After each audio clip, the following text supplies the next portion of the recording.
This is what people wanted, right? Is it not? Yeah.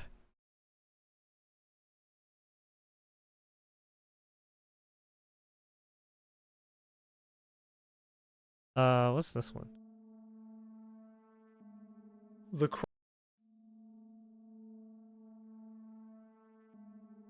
crime scene of a cold case, the site of many break-ins, and a biological horror festering within a small community. All three of these things can perfectly describe Mexia's supermarket. Here's the full story. 3900 South Hemphill Street in South Fort Worth, Texas. This was the location of the South Fort Dallas-based Worth, supermarket Texas. called Daniel's Food Stores. Daniel's The 36,000 square foot building seemingly opened in the 1980s. You mean like though meth it closed addicts around and 1997. crackheads and shit This like is most that? likely due to a disturbing incident that occurred on May 29th, 1994.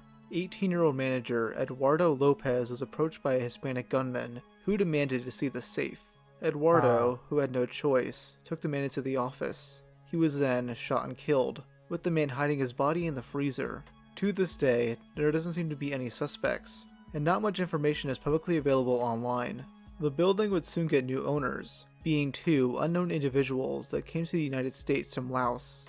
The name was changed to the Mexia supermarket, Laos with them receiving a people $975,000 business called loan it from the Advanced Mexia. Investment Corporation. It was supposed to be paid over the course of 15 years, but as you'll soon see, that never happened. The business officially opened sometime in late 1998, with their first taxable season being October of that year. The store struggled financially, as it was unable to make a profit, despite the owners owing $1.14 million to various creditors. They eventually filed a Chapter 7 bankruptcy protection by September 28, 1999. Oh yeah, wasn't Carl The Jobs ownership of trying to Mexia get soon transferred bankruptcy to a because he bankruptcy lied about all this trustee. shit too? The owners would flee the US following this, supposedly returning to Laos instead of staying and dealing with the financial mess they got themselves into. What should have happened from here is that the trustee would need to be solely responsible for disposing Mexia's inventory. However, this never happened, due to a series of miscommunication errors. Those owners simply locked up the store. Fort Worth's health department removed the store from its list of active food establishments, and the electricity was shut off. With the power now gone, the refrigerators turned off, and the food would soon spoil.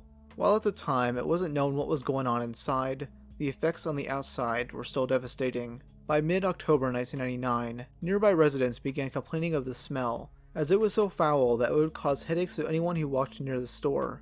A housekeeper who worked nearby said, "It is strong, especially when the wind is blowing. I told my husband several times that something smelled awful. Something smelled like dead animals. Then one day I walked over there, and there were flies all over it. It was gross." Following these complaints from locals, Fort Worth officials started Biohazard? an investigation. A company called A+ Budget Movers were hired to handle the situation, with them being told to start cleaning out the store on November 2nd. They declined to do so, as they felt this job was beyond their expertise. Yeah, that's how bad this was. Though apparently the smell wasn't bad enough for two teenage Health boys, hazard in who reportedly broke in on 1999. November 13th. They were found on the roof by police after stealing various non-food items from inside. Police caught them after a short foot chase, with their justification being that it was one of the boys' 18th birthday, and they wanted to do something unorthodox to celebrate. Neither had their names publicly revealed due to one of them being 14. It turns out though that this wasn't the only break-in, as police reports that were uncovered a year ago showed that a 55-year-old man was arrested as well. The man had been dumpster diving in the area and managed to find a large quantity of cigarettes, batteries, and a 12-pack of beers. He had 2 outstanding local traffic warrants justifying his arrest. There was a third break-in reported, though not much details are known besides the suspect escaping through a fire exit. Since the A+ Budget Movers weren't able to do the cleanup, Fort Worth's Department of Environmental Management had to do it themselves. Two Holy officials, shit, so Brian they just Borner and Jimmy left McClure, all the assessed rotting the store, food? knowing that many Fucking precautions were Christ. needed Yeah, to that's even really enter the bad. building Don't now. do that. I mean, the outside of it was swarming with rats and cockroaches, Yeah. not to mention the repugnant smell that could be sensed from miles Jesus. away. To combat this, barricades are put in place around the store, so that these pests couldn't invade the nearby And community. This no could one have caused an cleaned the outbreak fucking due to how place many out, so diseases there these was just a creatures bunch had. of rotting Pesticides food were also and sprayed shit. around the building to ensure this. Workers who entered Mexia's supermarket wore air filtering masks, hazmat suits, and oxygen Well, tanks, yeah, because and had it's to the be fucking decontaminated the before rotten exiting the property. smell. The workers came from Garner Environmental Services, entering the building on November 16th. They would have entered the day before, but they had to delay in order to test the air quality. Yeah, it was that bad, but it was even worse inside. Rat shit caked the floors. There were so many flies that if you laid out your hand, you couldn't even see it. Numerous insect species were crawling around, while others were dead and decomposing. One of the workers of Garner Enterprises, Todd Johnson, said, "It was one of the worst smelling projects in my history. When rats die from the bacteria, you truly understand that it's a bad atmosphere and lethal for the workers." The fruits and vegetables inside were rotting. The milk containers had exploded due to the high amount of lactic acid and other gases. Packaged Gross. meat either seemed untouched or were covered in some sort of grayish-black goo.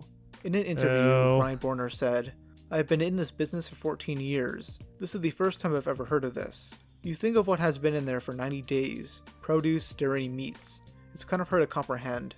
Much of this food is removed by hand, though shovels and front-end loaders had to be used for some of it. They'd be placed into hazardous material bags before being driven to the local landfill. Between the week of November 23rd to the 30th, cash registers, fixtures, and non-perishable food items were removed before the entire store was fumigated. Initially, it was reported that this cleanup cost around $10,000 to $15,000, though it was later reported on the site, Groceteria, that the Fort Worth City Council said it cost over $100,000. This incident Jesus. remained obscure until 2010, and brief bits of footage were aired on television. Lost footage. Oh, great. On January 26, 2010, the History Channel show Life After People aired an episode called The Last Supper. It, of course, talks about what would happen to our food supply if humanity were to die out. It uses the Mexia supermarket cleanup as a case study into the topic. Not much footage is shown though, maybe only around a minute and a half's worth. This has led to many wondering what happened to the rest of the footage, and why it isn't readily available online right now. There's rumors that some of the footage was shown on local news reports back in 1999. It looks like with one someone, user on the yeah. site, It looks Phil like someone Scott, got writing, footage from "The images going on the in news there. is what gave me bad dreams. Windows blackened by millions of roaches, rats, and swarms. Also, what fucked me up was footage of people breaking in and stealing food even after all this time. Imagine walking through a place like that for some canned goods. The smell had to be apocalyptic.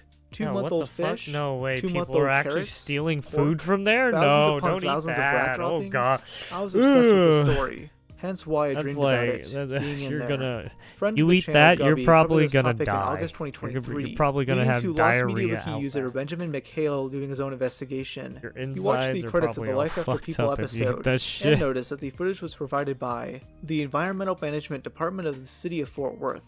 McHale got in contact with Anthony Williams, their current supervisor. He was unable to find any additional footage, though did say that the footage shown on TV was recorded by Jimmy McClurg. Sadly, McClurg has since passed away. He then contacted the Special Collections at North Texas University, who were able to confirm when the footage was taken.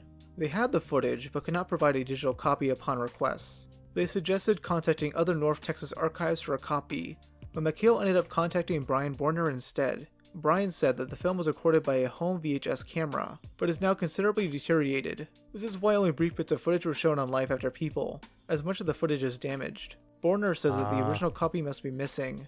In early 2024, McHale got in contact with Ron Jenkins, a photographer who had taken photos during the cleanup. He pointed in the direction of the Southwest Collection at UTA, which is where these photos were held. Another Lost Media Wiki user named Nicolette Astor managed to find them. Current day. As of now, no additional footage has been located, though there's still hope. Someone out there must have it, but many of the leads are dead.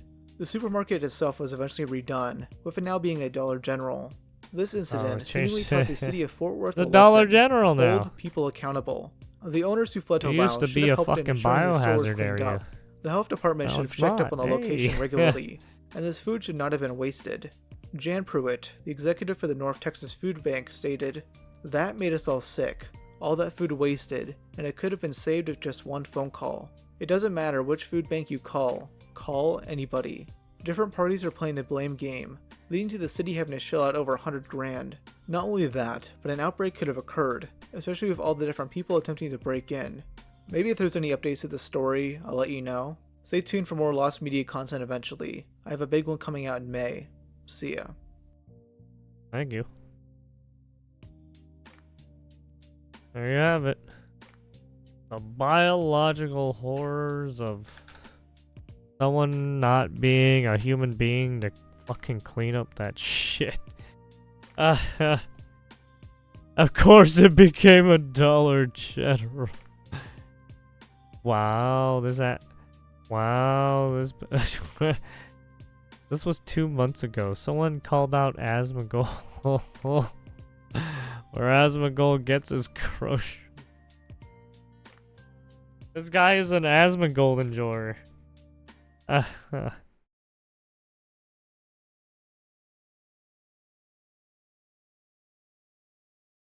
is a good one.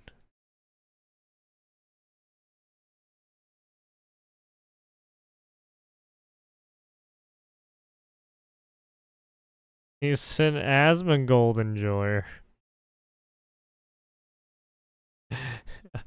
Yes, the Mexia supermarket where Asmongold gets his crochet. That's fucked up.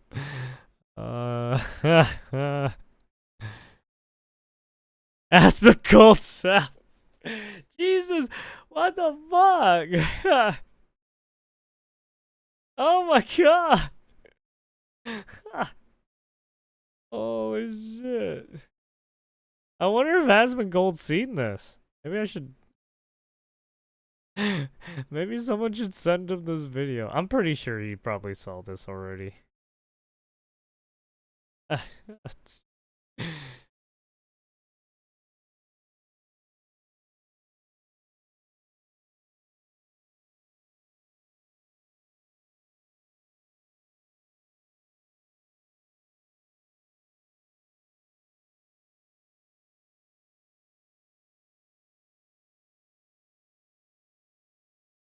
Bahia supermarket. I grew up in Dallas area. I'll never forget. My mom screamed at me to see what was on the news. I can verify other footage at least existed. I remember literally seeing roaches crawling over rats as they were eating who knows what. I think Channel 5 apologized a few days later. I actually have a personal for 3 decades, so of course he knew about the place, and when I was a kid I used to go to the exact store years later after the cleanup when it became Terry's supermarket. At that time I had no idea what had happened there because of course it happened before I was born. A few years later I only started going there as a young child after that, but looking back it's wild to think I was shopping in a place with such a disturbing past. My dad remembers the whole thing, but never told me about it until many people in Lost Media community brought it up years later. It's strange how a supermarket I used to go to had such disturbing history that that was almost completely forgotten. Yeah, I mean that's what happens. Like, especially when you're trying to like get it leased out or sell it to someone. They don't want to tell you some of that stuff because it might fuck with the property's money. I mean, just look at what happened with Japan and certain properties, right? The Grudge stuff, Junho or whatever her fucking name is, right? The very superstitious people, the hoarders and shit, right? I mean, you got that shit happening in America, dude. But anyways, well, that happens everywhere now that I think about it.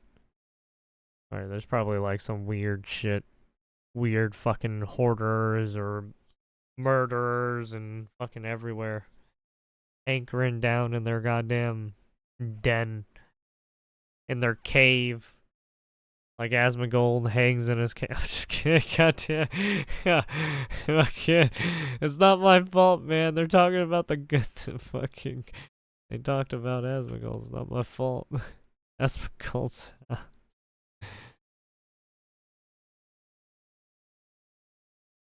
Alright.